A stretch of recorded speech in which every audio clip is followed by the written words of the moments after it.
buhay o kabiguan, ng ligaya o lungkot. Kaya marapat lamang na tanggapin si Jesus bilang tagapagligtas at Panginoon. At matapos yun ay panariwain ang katapatan at paglapit sa Kanya bawat araw o day by day. Ang day by day ay naglalayong umalalay sa pang-araw-araw na pamumuhay. Narito po si Kuya Ed Lapis sa mensaheng pinamagatang Faith, it's all in the mind.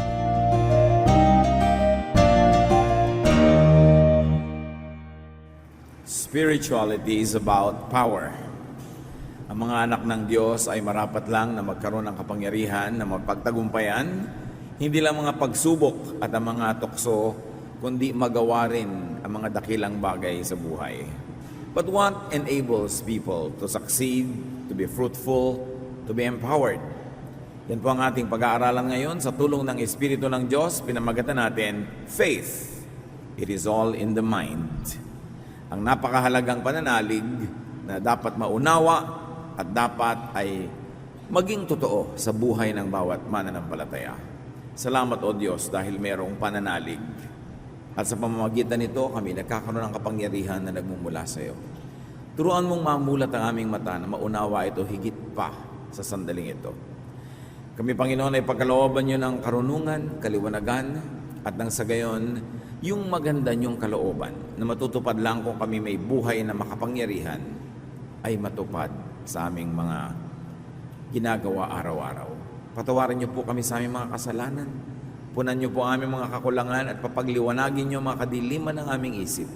Ituwid ang mga kalikuan namin, O Diyos, at nawa yung mabiyaya, maligaya, mabunga at banal na buhay ang siyang maihain namin sa iyo bilang pagsamba araw-araw. Father, be our speaker, lead us, teach us, empower us. In the name of Jesus, your Son, our Lord, we pray with thanksgiving. Amen.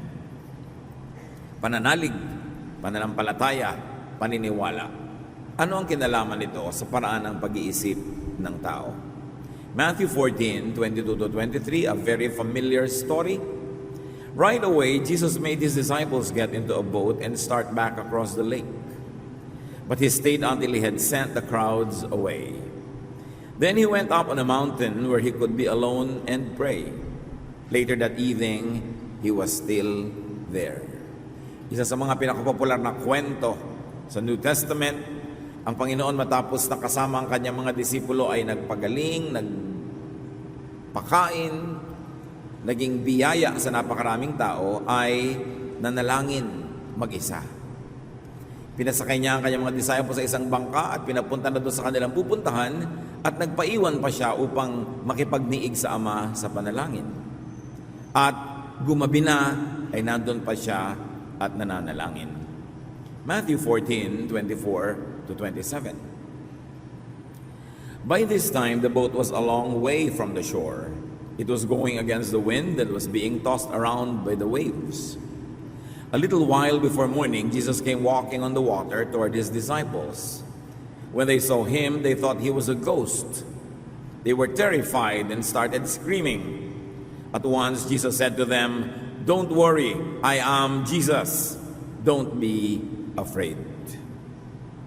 So malayo na ang bangka, naroon pa ang Panginoon na nanalangin sa bundok, pero ito namang bangkang ito ay sinisiklot-siklot ng malalakas na alon at hangin dahil biglang nagkaroon ng bagyo sa gitna ng dagat. At nung magmamadaling araw, kung kailan talagang pusikit ang kadiliman, it is darkest just before dawn, biglang dumating ang Panginoon dun sa malapit sa bangka na naglalakad sa tubig. Siya namang ikinatakot ng mga lalaking kaninang-kanina pa nga kinakabahan na baka sila malunod at hirap na sa pakikilaban sa hangin at alon.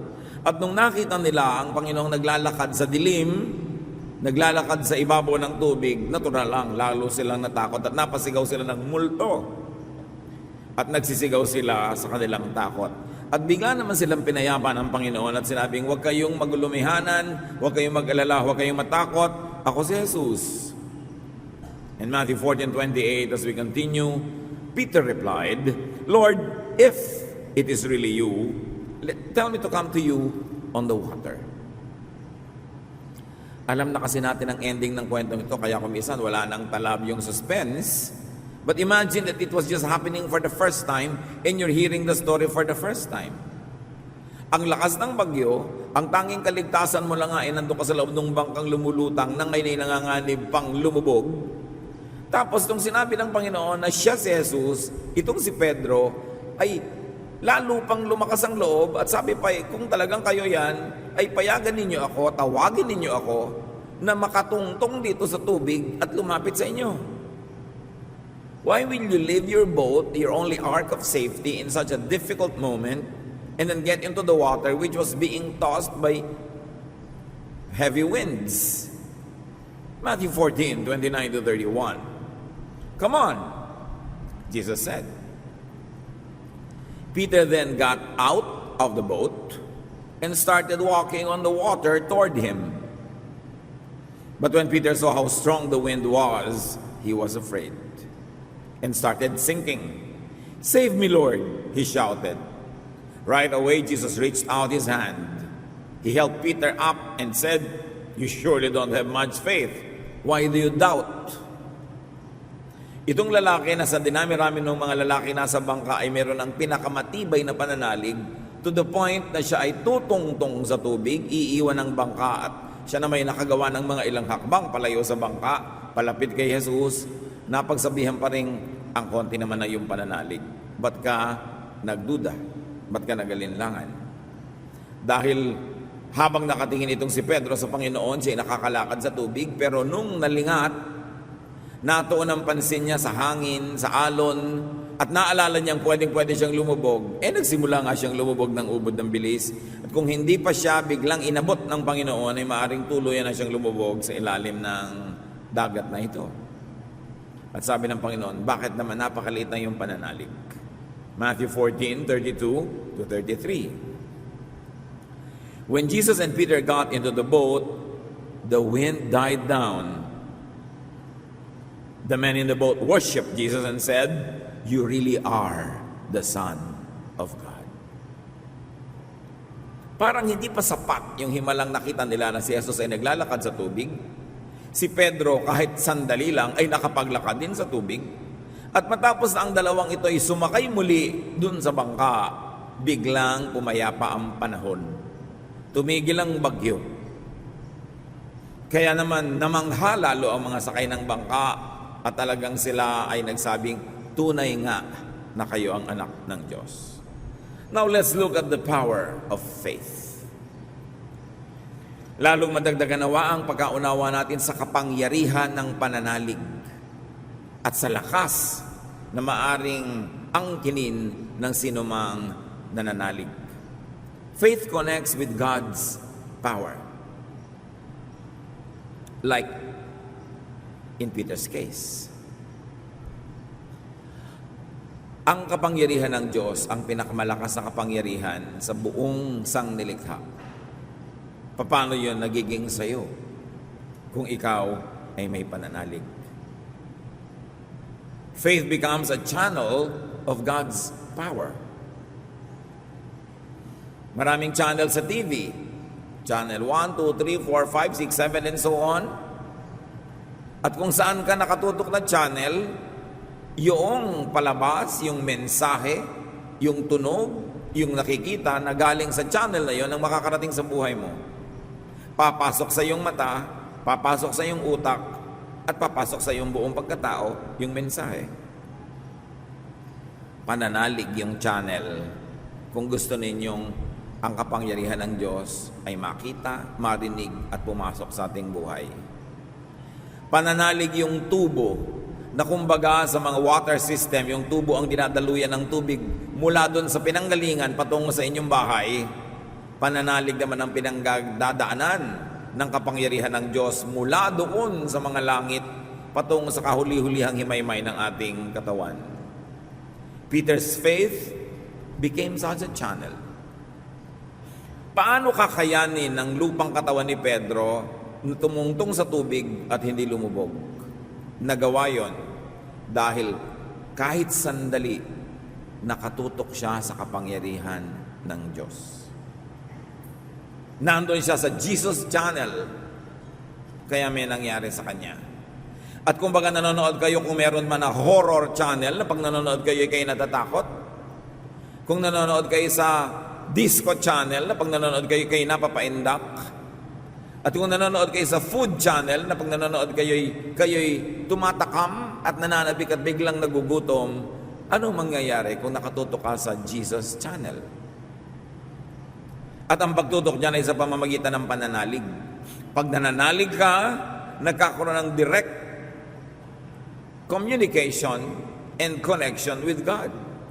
Kumbaga may Lamesa Dam na nandoon sa may Quezon City, ikaw ay malayo, nasa Malabon, pero kailangan mo ng tubig, biglang nagkakaroon ng tubo mula dun sa Lamesa Dam tungo sa iyong kusina. That is what faith does. Nakakakonekta ka sa panggagalingan ng anumang kailangan mo.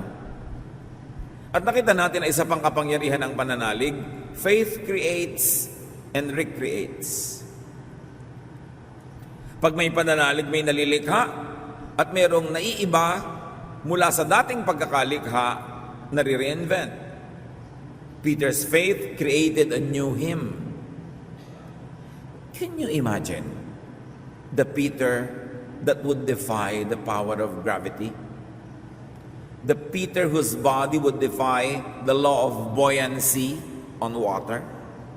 Isang Pedro na tulad nyo at tulad ko, pero lalakad sa tubig nang hindi lulubog. Can you imagine the great change that happened in him because he believed? Hindi lang siya ang nagbago, pati ang kanyang kapaligiran. The water refused to let him into it. Pambihirang himala. Peter's faith recreated the water on which he walked. Na yung tubig na liquid, nagmistulang solid sa pagtapak ng kanyang mga paa. What the mind can conceive could become physically real.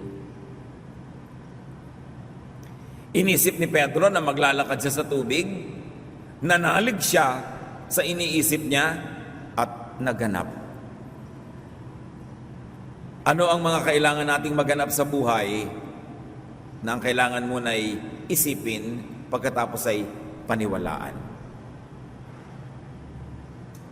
Pag naniniwala ka na ang iyong asawa ay matapat sa iyo, mahimbing ang iyong tulog kahit wala siya.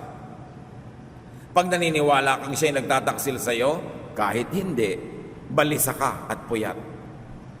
Kasi kung anong pinaniniwalaan mo, nagiging ganun ka. Ano ang paniniwala natin sa Diyos? Ano ang pinananaligan natin na kaya niyang gawin para sa ating buhay? Pag naisip, pwedeng matupad. Yang cellphone, hindi ba kayo namamangha sa cellphone? Yang fax, sobrang kamangha-mangha. Bakit yung sulat at drawing sa kabilang ibayo ng dagat, lalabas sa machine mo? Hindi naman dumaan sa mga wire, ni wala ngang wire. Ano yun? Naisip ng tao. Therefore, nangyari. Lahat ng nangyari, lahat ng imbensyon, eroplano, hindi ba kayo nagtataka? Subukan niyong humawak kayo ng isang bag, bitawan niyo, lalaglag sa lupa. Yung eroplanong pagkabigat-bigat, umaangat mula sa lupa, lumilipad at nagpupunta sa kanyang direksyon. Sa nilaki-laki ng planeta, maglalanding siya sa tamang airport, sa tamang runway. Naisip ng tao, nangyari. Pag kaya mong isipin, pwedeng matupad. We were created in God's image. There is tremendous power in our thought. So what is spiritually real needs to become physical in the material world. Alam niyo ba na 1,000 taon na meron ng cellphone? Panahon pa ng mga pharaoh sa Egypt meron ng cellphone. Panahon pa ng mga Roman emperors meron ng fax. Panahon pa ng mga pinakamatatandang Stone Age civilizations meron ng plasma TV. Kaya lang, hindi pa naiisip ng tao. Kaya nandun pa lang sa spiritual world yung realidad. Pero nung sinulang isipin ng tao, At gumawa siya ng mga tools, mga bagay para yung iniisip niya, mailipat niya from the spiritual world to the physical world. O ngayon pa lang nangyari na nagkaroon tayong cellphone. Pero matagal na yan. Sabi ni Solomon, there is nothing new under the sun. Everything was and is and will be. Yung E equals mc square ni Einstein, ang tagal na nun, but it took him to think of it for it to become real to us. Matagal nang may television set, kahit wala pang kuryente, pero kinailangan mo nang maunawa ng tao yung principles, isipin niya, paniwalaan niyang pwedeng gawin, kumilos siya at gawin yun, kaysa patuloy-tuloy ng mga experiment, pag-improve ng mga methods. Ayan, meron tayong technology. Kaya kayo nakaupo sa kinakalagyan nyo ngayon o nakatayo man, dahil inisip nyong pupunta kayo dyan at uupo, kaya kayo nandyan. It was there because you thought of it. Realities, possibilities in the spiritual world are infinite. And they are liquid. They are even gaseous, if you like to think so. Ang lahat ng katotohanan ay parang liquid. Kung ano ang shape ng paglagyan mong lalagyan, gano'n na magiging korte niya. Maraming mga scientific, mathematical, electrical, chemical principles are only awaiting for men to think of them and to turn them into furniture, into medicine, into clothing, into equipment. But they are all there. Sabi sa Bible, no mind has conceived, no eyes have seen, no ears have heard what God has prepared for those who love Him. Andun lahat, available. Lahat ng pagkain na kailangan ng tao available. Kailangan lang isipin, paniwalaan, and then work on it.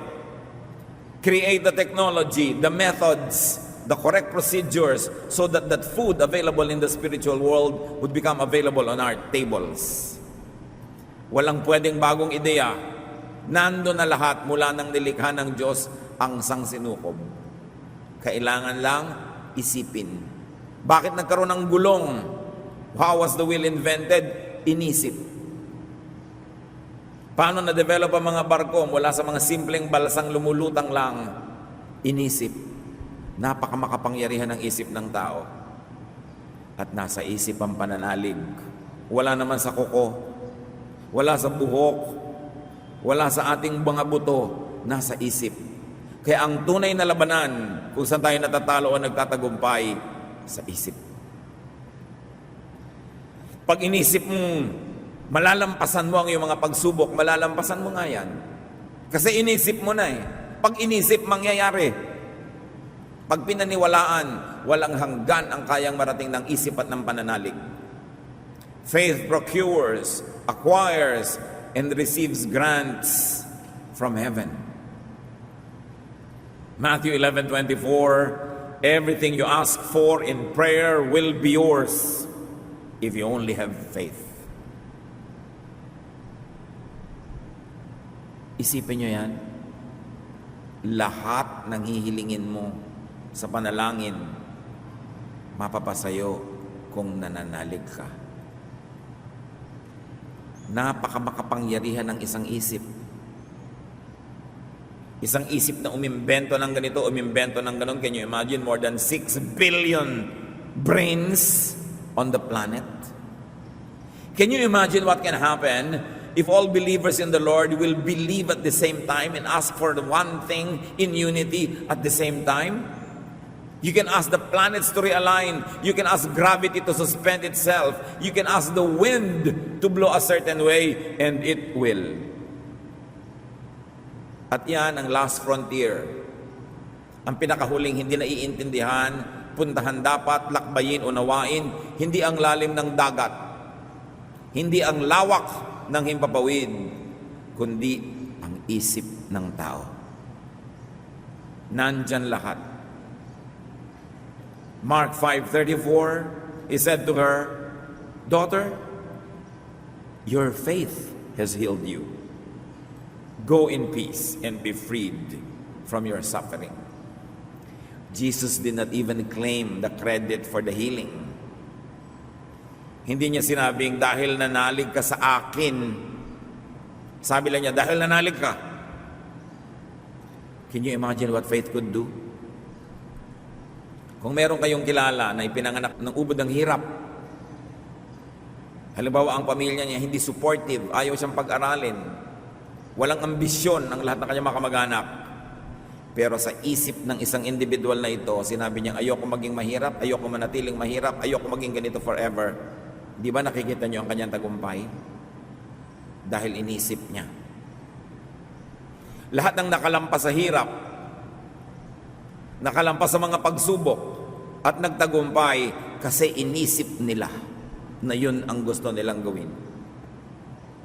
At nanalig sila na pwedeng gawin yun. Kumisan may mga taong miyembro ng isang mahirap na pamilya, gustong maging professional. Sasabihin ng mga pinsan, nangangarap kaya ta ng gising, hindi natin kaya yan. Patawanin mo ako, isang joke, imposible yan. Pero dahil nanalig siya, nalampasan niya ang lahat ng harang. Hebrews 11:6. And without faith, it is impossible to please God. Because anyone who comes to Him must believe that He exists and that He rewards those who earnestly seek Him. Kung walang tunay na pananalig, imposibleng malugod ang Diyos sa'yo. At sino man daw na nananalig, dapat unang-una niya talagang paniwalaan ng ganap na may Diyos. At ang Diyos na ito ay nagbibigay ng gantimpala sa mga naghahanap, sumusunod sa Kanya. In other words, our relationship with God must be active. You don't only believe. You believe so that you could get what you want from God. You believe so that you can move mountains. You believe that you can surmount difficulties. You believe so you could achieve. Hindi siya isang dekorasyong pananalig. Isang pananalig siya which, when operationalized, will bring results. Desirable results into your life. What's the point na naniniwala ka sa Diyos tas wala naman nangyayari sa buhay mo? Hindi man lang gumagaling ang sakit mo. Hindi man lang umaasenso ang buhay mo. Hindi mo man lang napipigil ang iyong sarili pag nagagalit. Hindi mo man lang naitutulak ang sarili mo para sumipag at maging mabunga. What's the point na nananalig ka sa Diyos tapos walang kakwenta-kwenta ang iyong trabaho, ang kukunti-kunti ng iyong alam, ang dukha-dukha ng iyong buhay. Hindi ka umaangat sa lupa. Ang tunay na pananalig sa Diyos ay mayroong accomplishment. You believe so you can achieve. You don't believe and stop there and just believe. You believe so that your belief will become the stepping stone, the jumping board for your movement from glory to glory. Active faith yan. Interactive with God. I believe in God, therefore God enables me to do this. Because I'm enabled, I'm able to believe more. Because I'm able to believe more, I'm able to do more. And because I'm able to do more, I will believe more. And you grow from glory to glory to glory. Ang tunay na pananalig, hindi nakatigil lang dyan. Umaasenso. May bunga. Huwag tayong malibang sa relihiyon. Nananalig ako pero ganito pa rin ako. Dapat nananalig ka, therefore, maiiba ang kalagayan mo. Nananalig ka ng gusto ng Diyos, maginhawa ka sa buhay, therefore, giginhawa ka, hindi dahil may magic, kundi dahil ang pananalig mo will empower you to do what it takes for you to improve your lot. Nananalig ka, therefore, sisipag ka, dahil sabi ng Diyos sa pinananaligan mo, 6 days you shall work, and you must rest only 1 day, on the 7th. Nananalig ka, therefore, you will plant, so you can harvest. Nananalig ka, therefore you will give so you can receive. Ang tunay na pananalig may aksyon. Kaya kung minsan yung mga relihiyoso, nilalait-lait natin yung mga scientist, sila nga ang merong faith and action. They believe in the possibilities of things. And they move, they dedicate their entire lives trying to experiment at cellular level or at astronomical level. Masisipag sila, they put their faith into action. Ganyan yung mga scientists. At yung mga taong may relihiyon, kalahati lang nung sipag na yung gagawin nila, walang mananatiling nananalig sa Diyos na mananatiling mangmang o dukha o mahirap o mahina. Because faith is supposed to connect you with the power of God and it's supposed to make something out of you. That you become great, not because of who you are, but because of the greatness of God to whom you connect. Huwag kayong makontentong basta may relihiyon na lang kayo all your lives as laging talunan, laging kapos, laging mahina, laging ganito at ganon. Power is available to those who believe. And God likes us to believe in Him, not to turn us into blind followers, but so that we could become productive doers, achievers, because God empowers. Through faith, spirit could become a physical body. Through faith, what is mental and imaginary could become material. Maaaring kahapon, ini-imagine nyo pa lang na pupunta kayo sa church ngayon. Ngayon, nandito na kayo. Kahapon, it was an imagination. Now, it's a reality. Because you thought of it, you believed in it, and you put your whole mind, body, and soul behind it, and so now you're here. Ang tunay na pananalig, may kakambal na ginagawa. Fear also is in the mind, but it translates into perspiration. Subukan nyo yung mga natatakot, pinagpapawisan ng malamig. Nasa isip lang yung ini-imagine na may multo sa kabilang kwarto, pinapawisan ka na ngayon pa lang. Wala pa yung multo. That means in your mind, it's already true. Therefore, it will show in your body.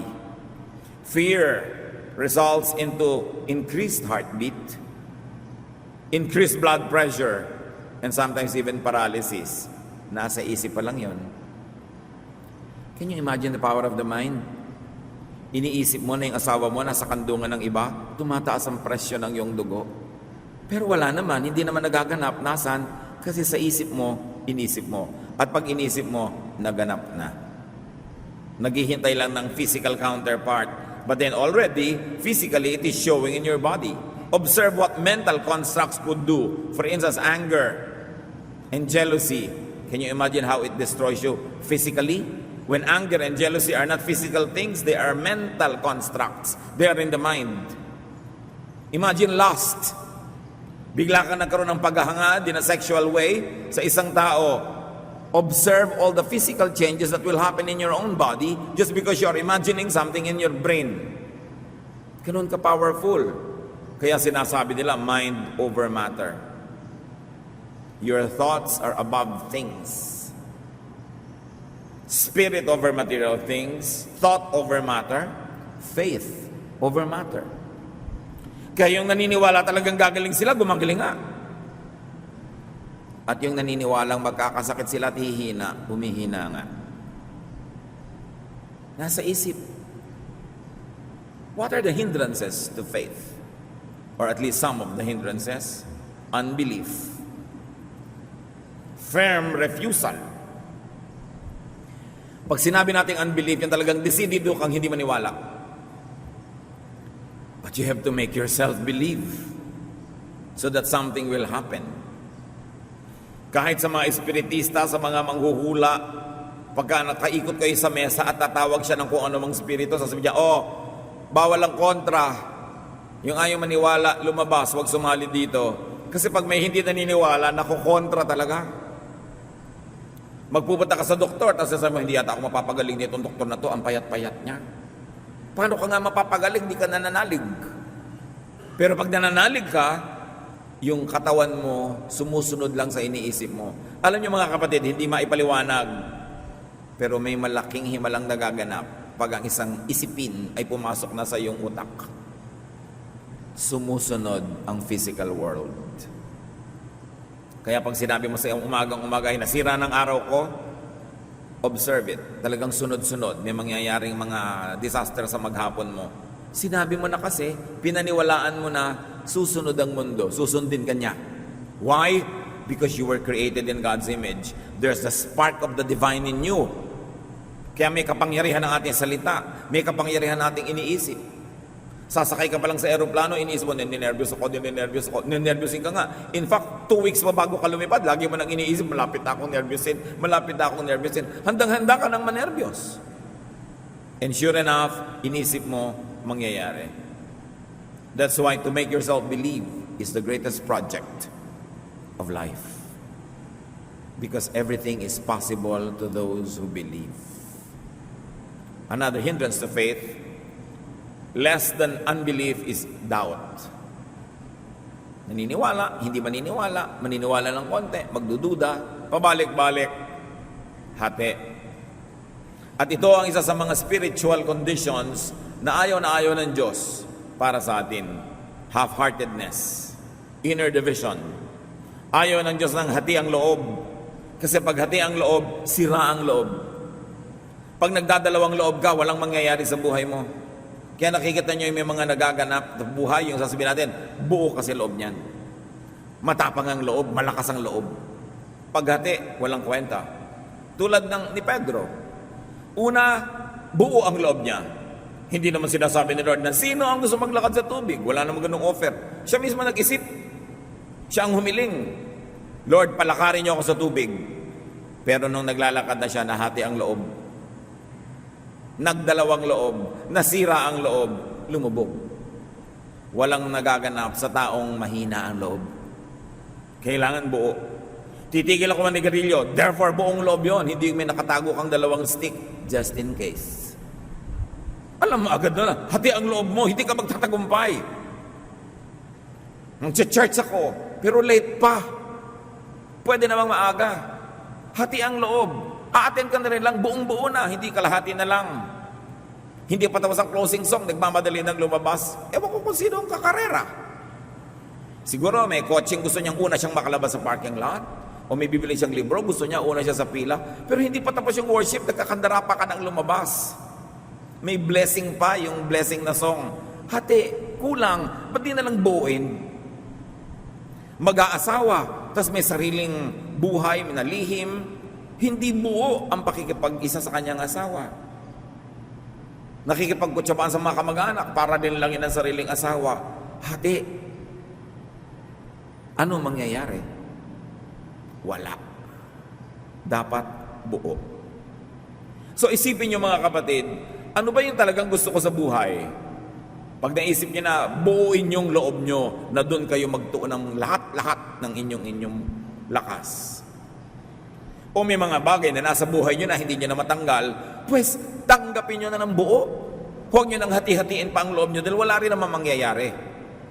O nag-asawa kayo, na-discover nyo na, ay, hindi pala siya talaga yung Adonis na gusto ko. Pero asawa nyo na, andyan na, may mga anak na kayo. Huwag nyo nang hatiin ang loob nyo, ibigay nyo na lahat. Pareho kayo. Para may mangyari sa inyong relasyon. Magtitinda na rin lang kayo, damihan nyo na, huwag konti-konti. Nakatao din kayo sa tindahan nyo, ang benta nyo, ang konti. Dapat buo, with feelings. Mananalig ka sa Panginoon, ibigay mo na. Sasali ka sa choir, umattend ka ng lahat ng rehearsal. Maaga ang dating. Magtuturo ka sa Sunday school, pag-aralan mo, walang hati. Ayaw ng Diyos ang hati. James 1:6-8. But when you ask for something, you must have faith and not doubt. Anyone who doubts is like an ocean wave tossed around in a storm. If you are that kind of person, you can't make up your mind. And you surely can't be trusted. So don't expect the Lord to give you anything at all.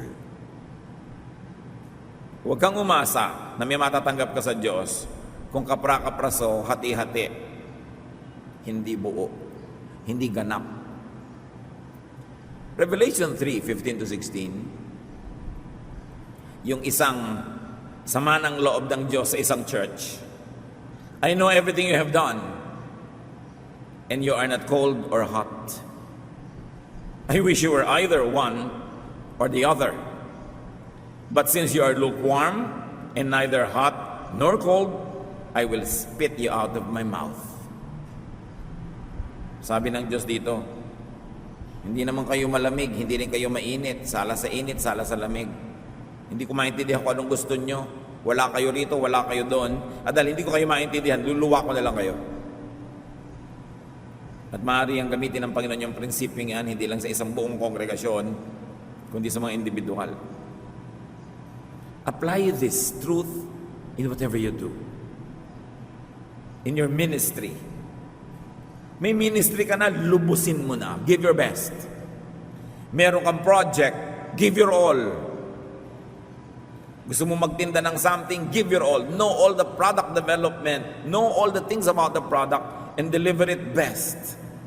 Lahat ng mga taong umangat, umasenso, nakawala mula doon sa maraming kasama na mga so-so, because they focused, because they gave their all. May trabaho ka, nagtatrabaho ka na rin lang, give your all. Hindi yung pag nagtanggalan, nasa first batch ka agad ng tinatanggal. 1,000 kayo, tapos isa yung tatanggalin, ikaw pa ang nagwagi. Pambihira naman yun, natanggal ka agad. Dahil siguradong pag tiningnan ng personal yung record, ikaw yung hati ang loob. Pumapasok na rin lang, late pa. Pumasok na rin lang, ang aga pang umalis. Magsasubmit din lang ng project, late pa. Walang kalatoy-latoy, walang kakwenta-kwenta. Don't expect anything from heaven. At lalong-lalo sa pag-aasawa, lubusin nyo na. Give your all. Ang hirap-hirap naman na may kasama ka buong buhay, tapos kalahati ng langoob mo yung nandun. Yung kalahati kung saan-saan nagpupunta. Mahirap yun. Another hindrance to faith is non-belief due to ignorance. So yung una, unbelief, talagang decided, ayaw maniwala. Yung iba naman, naniniwala ng konti at kuminsan na hindi naniniwala. At ito naman, walang pinaniniwalaan dahil mangmang ni hindi niya alam na meron palang pwedeng paniwalaan. Walang mangyayari. Hosea 4:6, my people are destroyed from lack of knowledge. In fact, for you to be able to create the word know, you must know of the existence of the letters N and O. Without that, you cannot create a word know. You've got to know something so that you can turn it into something more and something else. At gano'n din ang pananalig. Dapat kilala mo ang Diyos. Kahit hindi lubos, sino bang lubos makakakilala sa Diyos? Pero may pasimula kang pagkakakilala at umaasenso yung pagkakakilala mo na yon. Dapat may alam ka sa salita ng Diyos at padami ng padami, palalim ng palalim ang pagkakaalam mo sa isang the same verse. Dahil habang lumalalim ang Diyos, lalong gumaganda ang naintindihan mo. Don't settle for the first level of knowledge that you acquired when you were a new believer. Because the same truth, the same verse can have many dimensions if you are ready for such. Now, how do you develop faith? Think and agree with your thought.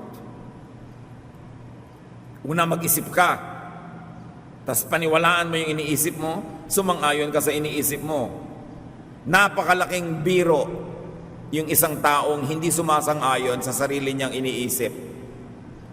Isipin mo, ikaw na nga hindi pa sasang-ayon sa sarili mong iniisip. Sino pang ibang sasang-ayon dyan? Kaya kailangan nag-iisip ang tao. Think, know, make up your mind. Work, and make your mind work. Which really, in religious term, is called pray. Manalangin ka. Para kang plug ng kuryente, pag nananalangin ka, nakasaksa ka sa outlet. Nakakonect ka sa Diyos. Pero siguro nakakakita kayo ng mga outlet na yung ilaw, patay buhay, kasi yung outlet maluwag. O kaya yung plug maluwag. Meron din naman gano'n, nananalangin pero lumilipad ang isip. On and off, on and off. Do you think God will be pleased? No. Mananalangin kayo, focus. Kaya nga pag nag-iisip tayo, kuminsan the telemind gives a telemiracle. Matthew 8:5-13. When Jesus had entered Capernaum, a centurion came to him asking for help. Lord, he said, my servant lies at home paralyzed and in terrible suffering. Jesus said to him, I will go and heal him. The centurion replied, No, Lord, I do not deserve to have you come under my roof. But just say the word, and my servant will be healed. When Jesus heard this, he was astonished and said to those who following him, I tell you the truth, I have not found anyone in Israel with such great faith. Then Jesus said to the centurion, Go, it will be done just as you believed it would. And his servant was healed at that very hour. Malayo sila sa bahay nitong officer. Ipinakiusap niya sa Panginoon na pagalingin yung kanyang alipin. At sabi ng Panginoon, tara, punta tayo sa bahay niyo. Hindi na po kailangan. Sa powers nyo na yan, kahit malayo tayo dito, sabihin nyo lang, gagaling siya. Sabi ni Lord, Impressive faith. Wala ako nakitang ganyan dito sa bayan ng Israel. Sabi, dahil naniniwala ka, kahit malayo tayo dito, gagaling yung servant mo. At nung mismong oras na yon, gumaling. Hindi kayo nailangang dalhin yung pasyente kay Jesus. Hindi kinailangang dalhin si Jesus sa pasyente. Telemind, telefaith, telemiracle. Malayo ang narating. Meron pang teletransport. Doon sa binasa nating kwento na ang Panginoon ay tumungtong sa bangka ay biglang gumanda ang panahon, John adds a very interesting detail sa John 6:21. The disciples wanted him into the boat, to take him into the boat, but suddenly the boat reached the shore where they were headed. Inisip, ginusto ng mga disipulo na si Jesus ay sumampa doon sa bangka. Bakit? Bakit nila gustong-gusto na sumakay si Jesus sa bangka nila? Para makarating na sila sa pupuntahan nila dahil naniniwala sila pag sakay nila si Jesus, gaganda ang panahon, aayos ang lahat, titibay ang kanilang loob, magiging isa ang kanilang effort sa pagsagwan o sa paglalakbay, makakarating sila. At dahil gusto nilang makarating, nangyari. Dahil pagtungtong ni Jesus sa bangka, biglang nandun na sila sa pampang.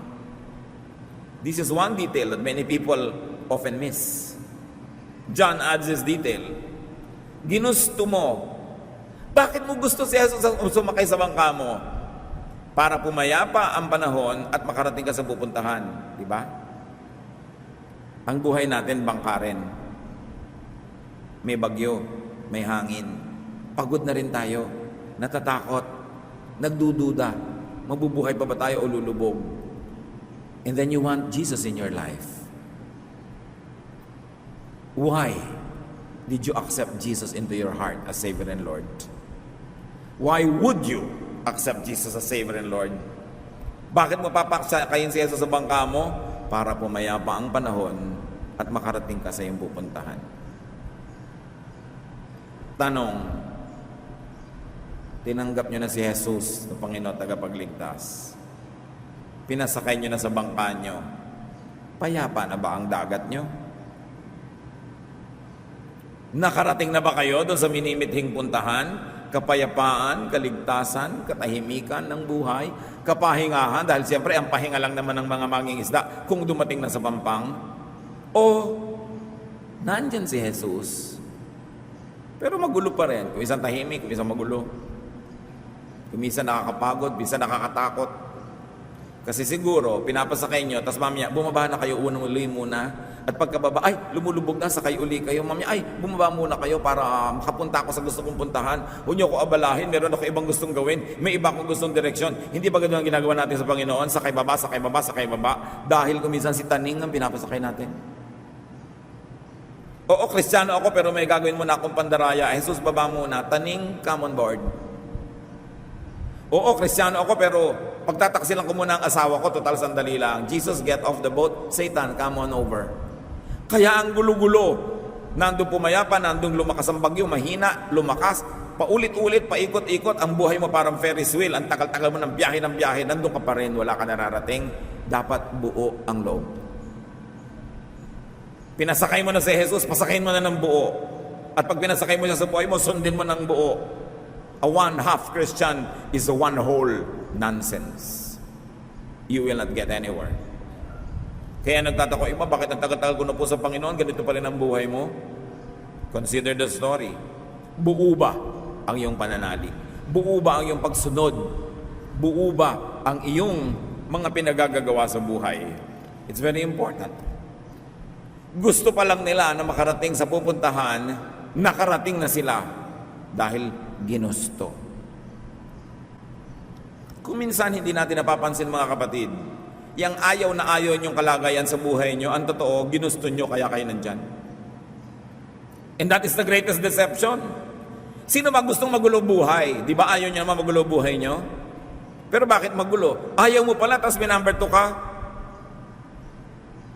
Ayaw mo pala na nadedemanda ka, pero ang estafa ka. Ayaw mo pala na nagugulo ka ng masasamang espiritu, pero hindi ka lumalapit sa Panginoon. nandyan ka kasi ginusto mo. Why? Because you're the captain of your soul. Parang Invictus, no? I am the captain of my soul. We were created in God's image. There's the power of God in us, and we were given free will. Andyan ka kasi ginusto mo. But the devil deceives you into not realizing that you are there because of your choice. Dinadaya ka niya para hindi mo makita ng malinaw ang sitwasyon, para wala kang magawang paraan. Kapatid, nilikha ka ng Diyos, binigyan ka ng free will, hindi ka pwedeng mapunta dyan nang hindi ikaw ang may pasya. Kahit yung mga napapahamak, bakit napahamak? Nagpasya silang pumunta doon. Yung mga naaapi, ba't kayo naaapi? Pumapayag kayong paapi eh. Will nyo rin yan. Kaya yung pagiging mahirap, kasi pumapayag ka mahirap. So, ang sipag-sipag ko naman po, oo nga, pero ang sipag-sipag mo, pero yung trabaho mo, kahit 5,000 taon kang mabuhay at magtrabaho, hindi ka makakabili ng isang boteng suka. So, dapat magpalit ka ng profesyon, magpalit ka ng ginagawa. Change your life. Change the equations of your life. Ayaw mo ng number 5, edi yung 4 mo, huwag mong gawing +1, gawin mong +2, para maging 6. You've got to dislike what you must dislike. And when you dislike it, you've got to think of what you like. And you believe in it. And you do what is necessary so that what you like will happen and God will empower you. Everything is possible for those that believe. Ano pa kaya ang kailangang pagpapahayag ng Diyos para maunawa natin na hawak naman natin talagang ating buhay?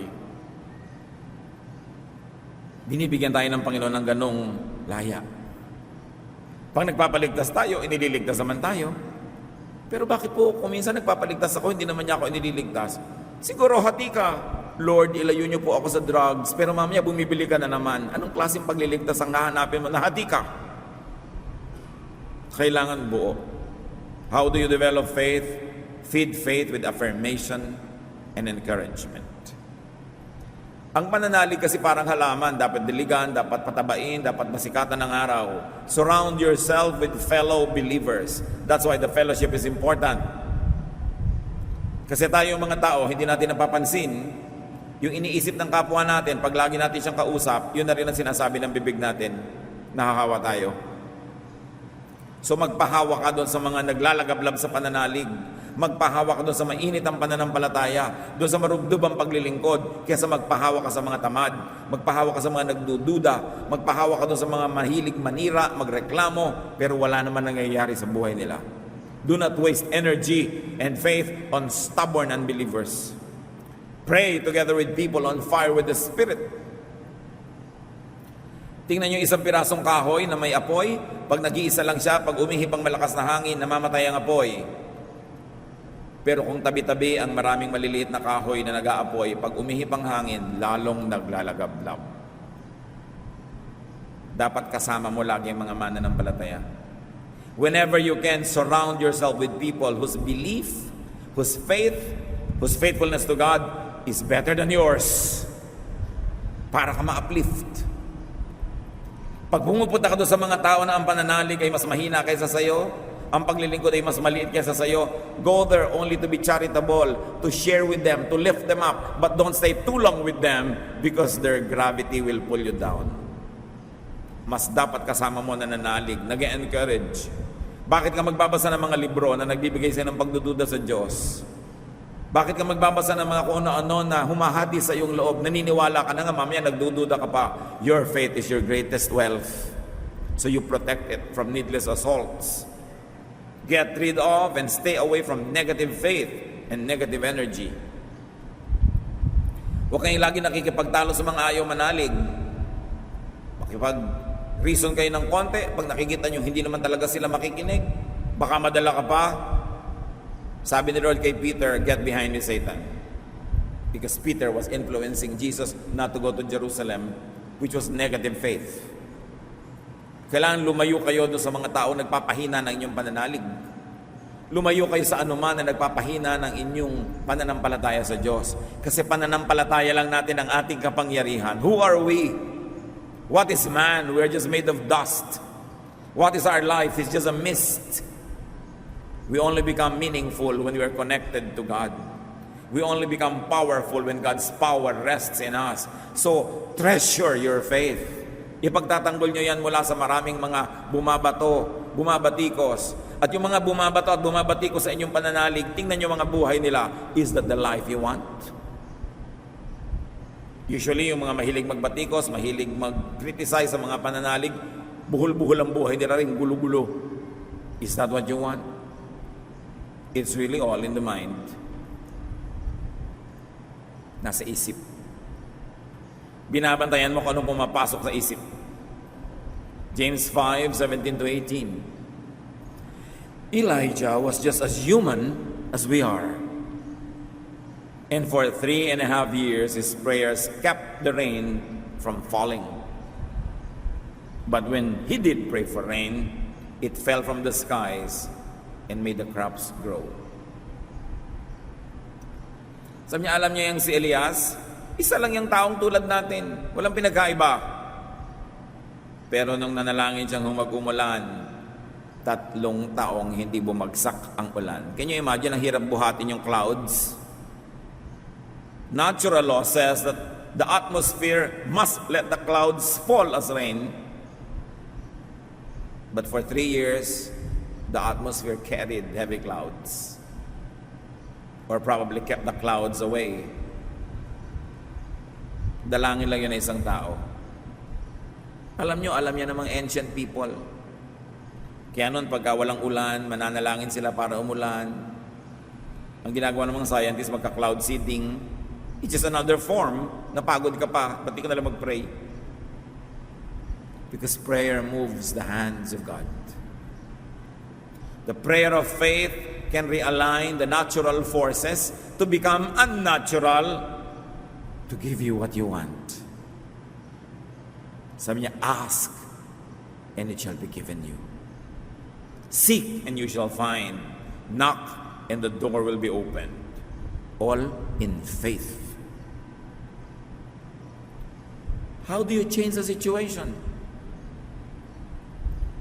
How do you change your surroundings, your life, yourself and others?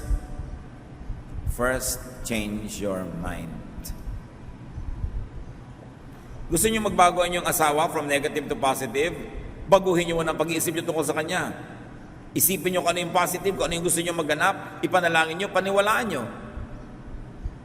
Gusto niyo magbago ang inyong sarili, lagi na lang akong late, lagi na lang akong makupad, lagi na lang akong may inferiority complex. First, change your mind about yourself. Imagine what you want to be, claim it in prayer, and it will be yours. Bakit nagbago ang mundo? Dahil sa pag-iisip. Bakit dumami ang ating mga ilog? Dahil sa pag-iisip. Naisipan natin mag-industrialize, naisipan natin mag-produce sa mga plastic, pero hindi natin naisipan kung paano yun itatapon ng mabuti o aalagaan, so nasa ilog lahat. Inisip natin paramihin ng ilog, actually, without knowing that we're thinking of that. Kaya marami ang mga ilog, sa isip natin, pinarurumi natin. Pero subukan nyo, magpalit tayo ng pag-iisip. Ang ilog dapat malinis, tulad ng nangyari sa ibang mga mauunlad na bansa. Ang ilog dapat malinis. Ano nangyari sa mga ilog nila? Luminis. Kasi napalitan ng pag-iisip nila, therefore napalitan ng action nila, therefore napalitan ng kanilang kapaligiran. It all starts with the mind. Romans 12:2. Don't be like the people of this world, but let God change the way you think. Then, you will know how to do everything that is good and pleasing to Him. Walang nagbago sa mundo na hindi mo na nagbago sa loob ng utak ng isang tao o ng kanyang mga kakampi o mga tagasunod. Nagbago ang Russia from the rule of the Romanovs to the rule of whoever became the rulers, ng mga Bolshevik. Dahil may nag-isip, goodbye to monarchy. Nagbago ang France from monarchy to a republic dahil may nag-isip na dapat pugutan ng ulo si Marie Antoinette at ang kanyang asawang hari. Lahat ng pagbabago, iniisip muna. Kuminsan ang nag-iisip, isa lang. Inisip ni Jose Rizal na magsulat ng Noli Me Tangere at El Filibusterismo. Isiniwalat niya ang mga kansa ng ating lipunan at ito ang nagpasiklab ng ating himagsikan na nagbigay at nagluwal sa kauna-unahang republika sa Asya. May nag-isip, may nakiisip, may kumilos, nagbago. Anong pagbabago sa buhay nyo na gusto nyo? Isipin nyo muna. Ipanalangin. At nasa Biblia mismo, be changed by the renewing of your mind. Why work hard doing cloud seeding when you can pray for rain? Why work hard when God had already done all the work and all you have to do is ask God to give it to you? Sabi niya, you ask and you do not receive. You do not have because you do not ask. You ask and do not receive because you ask wrongly. So dapat marunong tayong humingi at sa tama. Change your mind, change your thought about yourself. Kung meron kang hindi gusto sa iyong buhay. About others. About circumstances. Imagine, believe, pray. God's will for you and God's promises, you must know so that you can ask correctly. Believe, then claim in faith through prayer. When you do that, brothers and sisters, you can walk on water like Peter. You can suspend the rain for 3 years like the prophet. It's faith really, and it's all in the mind. Kinokontrol ang iniisip, huwag magdalawang isip, and let God change the way you think. Dear God, we thank you that your power is available to us through our thoughts. In faith, we can move mountains. In faith, we can suspend the rain. And when Elijah asked for rain, it fell. Ayaw namin basahin lang sa Biblia ang mga himala na ito, Panginoon. Gusto namin maganap sa buhay namin. Unang-una, pagbabago sa aming sarili, sa aming pag-iisip, matanggal ang aming mga ugaling hindi maganda, mawala ang takot namin sa mga hindi naman talaga nakakatakot. Turuan niyo kaming manalig na pwedeng magbago kami ang aming lipunan, ang aming bansa. Let it all begin with faith, in faith. Suriin mo kami, Panginoon, kung anong kahinaan ng aming mga pananalig ang dapat palakasin. And we acknowledge the weakness of our faith before your presence. Lord, increase our faith. Empower us through faith so that we could be spiritual beings, hindi lang physical, but above all spiritual, that our mind is above matter, that our faith can move mountains. Magbulay-bulay tayo sa ating pagyuko sa Panginoon at hayaan pa tayong bigyan ng espiritu ng iba't ibang mga isipin. Let the Spirit guide us so that it might be revealed to us how else we can improve our faith, how we can improve our prayer life, and how we can change our lives by first changing our minds, changing our thoughts.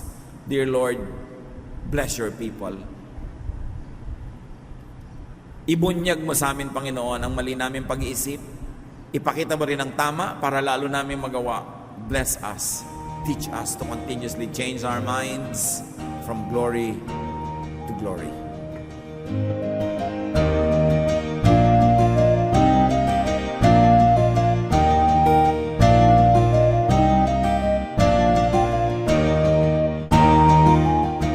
Ang katatapos pong mensahe ni Kuya Ed Lapis ay pinamagatang Faith, it's all in the mind.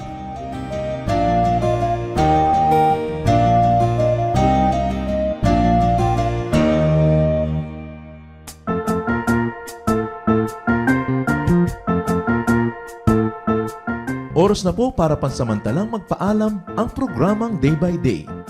Tayo po'y magsama-sama tuwing ika-6 hanggang ika-7 ng umaga, araw-araw. Magandang umaga po at mabuhay ang Panginoong Hesus.